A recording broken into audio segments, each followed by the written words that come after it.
Costuma-se dizer que os homens de antigamente, a humanidade atribuía determinados poderes mágicos ao que ela não conseguia interpretar e que considerava, por exemplo, fenômenos naturais enquanto obras exclusivas das vontades divinas e também acreditava no poder que lhe conferiam determinados talismãs, símbolos que podiam ser desde a casca de uma árvore como um objeto específico. Os antropólogos lá nos seus primórdios trataram de entender um pouco esse processo e aí que entrou o termo fetichismo, né? Uma vez que estes elementos eram considerados fetiche e essa religião mágica seria então o fetichismo. Justamente por crer que tudo tinha uma alma, um espírito para conversar, desde pedras, rios, plantas, a fé chamada primitiva foi então considerada animismo, ou seja, uma forma de panteísmo na qual tudo é Deus ou são os deuses. Ora, de que maneira este conceito, essas noções de fetichismo, animismo, nos trazem na vida contemporânea, na realidade que a gente estuda, a reflexão sobre a antropologia, a religião e a nossa forma hoje de enxergar o nosso trabalho de campo.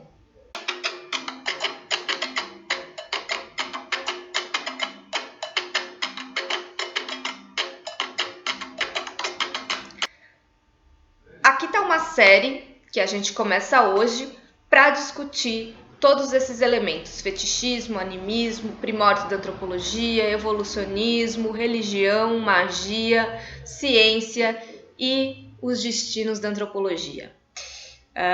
Vale a pena iniciar a nossa discussão comentando que essa ideia de fetichismo ela não foi uma ideia basicamente antropológica, ela foi uma ideia cunhada pelos exploradores, né, daquela época, que antes dos antropólogos eram os viajantes que iam aos países longínquos, muitas vezes acompanhados de outros grupos mais interessados em atividades mercantis, de comércio, e que acabavam fazendo relatos que, por sua vez, muniram os chamados antropólogos de gabinete, aqueles que ficavam nos seus países escrevendo sobre as outras culturas sem ir a campo.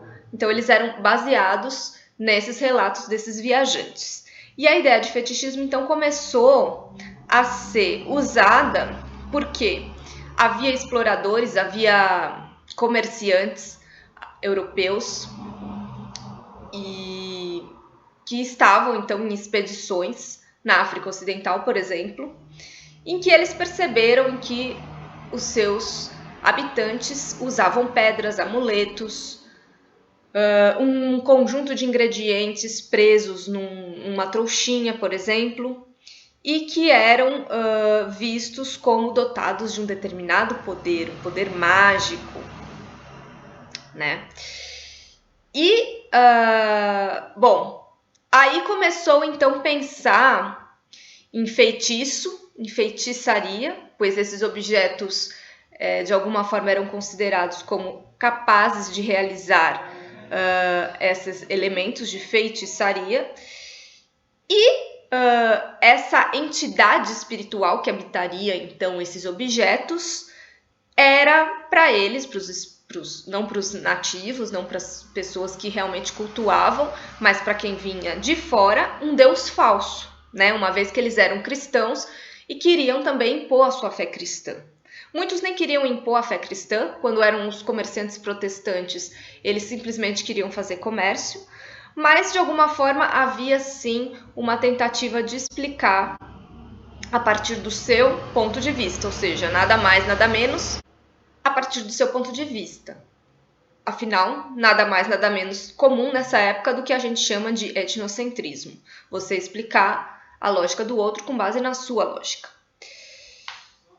Então, o que acontecia? Eles perceberam que esses nativos, eles quase não rezavam, ou seja, eles tinham uma relação diferente com a divindade, muito menos transcendente, muito mais imanente. O sagrado estava presente na vida cotidiana E as atividades religiosas, na verdade, eram esse contato cotidiano com esses objetos, com esses amuletos, com essas forças que estavam ali presentes no dia a dia. Ou seja, não havia uma entidade suprema, um Deus acima de todos, que pudesse ser venerado. O Deus estava ali, ele era feito pelas próprias mãos, ele era feito de pau, de pedra, ele era um elemento natural. E os europeus tinham muita dificuldade, obviamente, em entender tudo isso e classificar isso enquanto religião. Por isso que eles chamaram primeiramente de idolatria, feitiço, superstição, né? E aí que entrou a ideia de fetiche. O feitiço, primeiramente, ele diz respeito a coisas específicas. Já o fetiche diz respeito a elementos.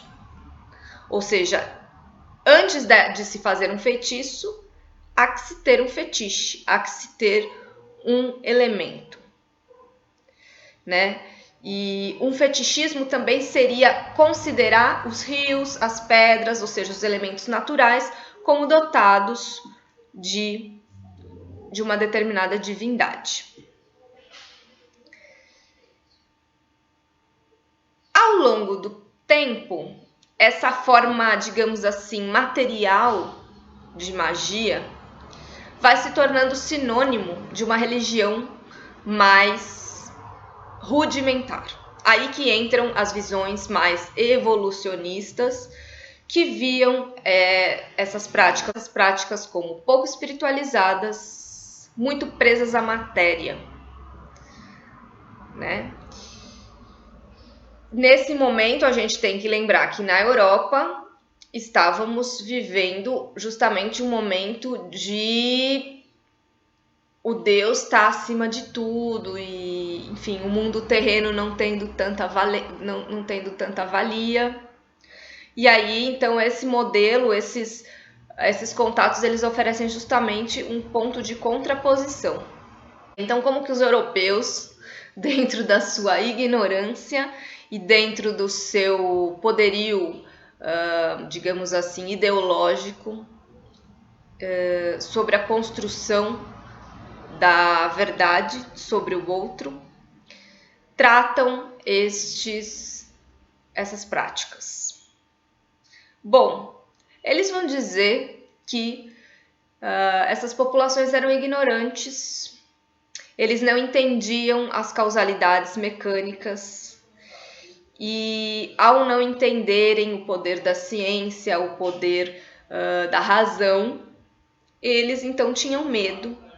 E para evitar o medo, eles personificariam os objetos e o mundo natural, dotando-os de inteligência e agência.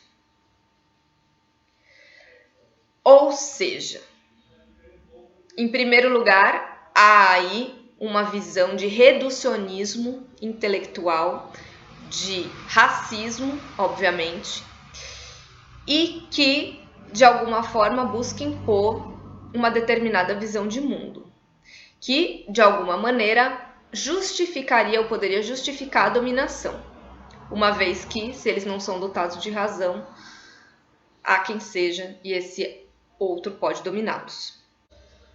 E aí a gente percebe também como essa ideia de representação, de figuração, de metaforização, de simbolização é uma característica do homem dotado de razão e não do homem e não do ser residente nesses países, nesses então reinados, nessas diferentes etnias, que aqui a gente pode nomeá-los como os grupos presentes no que hoje a gente conhece como Guiné, Congo, enfim, diferentes países ali da África Ocidental.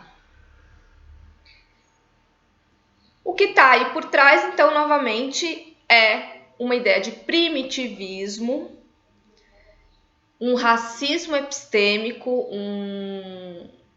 uma morte, uma tentativa de morte dessas filosofias existenciais que, desde a época de 1500, predomina e exerce, né, as suas consequências muito nefastas. Só para vocês terem uma noção, o filósofo Kant atrela a ideia de fetichismo como uma religião negra que estaria afastada, por exemplo, das ideias de sublime e belo. E posteriormente ele também vai falar que seria uma forma sinônima da ideia de magia, superstição, culto falso. E, por sua vez, o Hegel também vai falar dos fetiches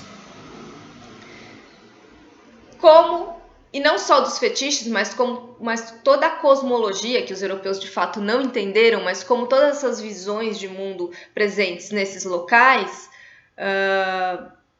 não corresponderia a uma condição de ausência de história, pois haveria aí a ausência do Estado e da consciência de si. Ou seja, nada mais, nada menos do que você está deslegitimando esses povos, a sua inteligência, a sua razão, a sua forma de pensar o mundo a partir do seu ponto de vista. Ou seja, todos esses autores desse início do século XVI hierarquizavam a matéria embaixo do espírito, porque a gente estava vivendo, a humanidade europeia estava vivendo nesse momento de que o espírito é superior à matéria.